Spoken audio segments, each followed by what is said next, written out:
रैयतवाड़ी व्यवस्था।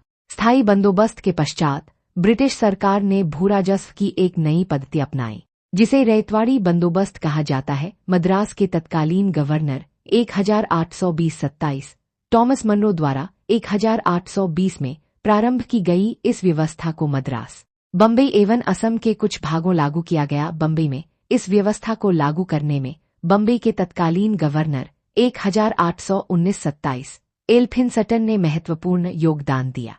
भूराजस्व की इस व्यवस्था में सरकार ने रैयतों अर्थात किसानों से सीधा बंदोबस्त किया। अब रैयतों को भूमि के मालिकाना हक तथा कब्जादारी अधिकार दे दिए गए तथा वे सीधे या व्यक्तिगत रूप से स्वयं सरकार को लगान अदा करने के लिए उत्तरदायी थे। इस व्यवस्था ने किसानों के भूस्वामित्व की स्थापना की। इस प्रथा में जमींदारों के स्थान पर किसानों को भूमि का स्वामी बना दिया।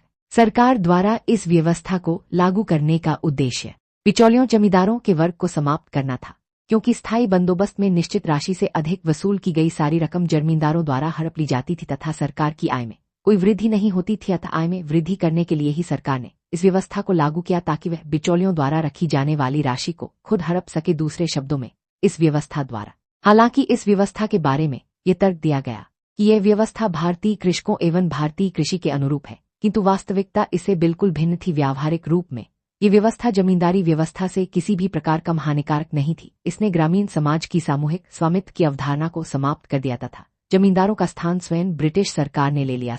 रैयतवाड़ी व्यवस्था के अन्य दोष भी थे। इस व्यवस्था के तहत किसान का भूमि पर तब तक ही स्वामित्व रहता था जब तक कि वह लगान की राशि सरकार को निश्चित समय के भीतर अदा करता रहे, अन्यथा उसे भूमि से बेदखल कर दिया जाता था। अधिकांश क्षेत्रों में लगान की दर अधिक थी, अतः प्राकृतिक विपदा या अन्य किसी भी प्रकार की कठिनाई आने पर किसान लगान अदा नहीं कर पाता था तथा उसे अपनी भूमि से हाथ धोना पड़ता था। इसके अलावा किसानों को लगान वसूलने वाले कर्मचारियों के महलवारी व्यवस्था ब्रिटिश भारत में लागू की गई एक भूराजस्व प्रणाली थी। इसमें व्यक्तिगत किसान के बजाय पूरे ग्राम समूह या महल, गांव या गांवों के समूह को राजस्व भुगतान के लिए जिम्मेदार माना गया कर वसूलने का कार्य गांव के मुखिया या लंबरदार द्वारा किया जाता था। शुरुआत और क्षेत्र है। प्रारंभ है। इसे सन 1822 में हॉल्ट मैकेंजी द्वारा डिजाइन किया गया था और 1833 में लॉर्ड विलियम बेंटिंक के समय इसमें सुधार किए गए। क्षेत्र। यह व्यवस्था उत्तर पश्चिमी प्रांतों, मध्य प्रांतों और पंजाब के कुछ हिस्सों में लागू थी। इसके तहत ब्रिटिश भारत की लगभग 30% भूमि आती थी। मुख्य विशेषताएं। इकाई।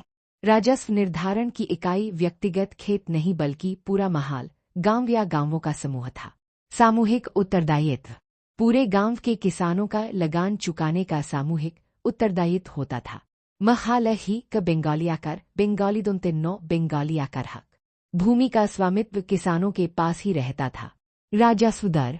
शुरुआत में कर की दर बहुत अधिक, लगभग 80% तक थी, जिसे बाद में घटाकर 50% से 66% के आसपास किया गया। प्रभाव और हानियां। किसान कर्जदार। अत्यधिक ऊंची कर दरों के कारण किसानों को महाजनों से कर्ज लेना पड़ा, जिससे वे कर्ज के जाल में फंस गए। गांव के मुखिया की तानाशाही।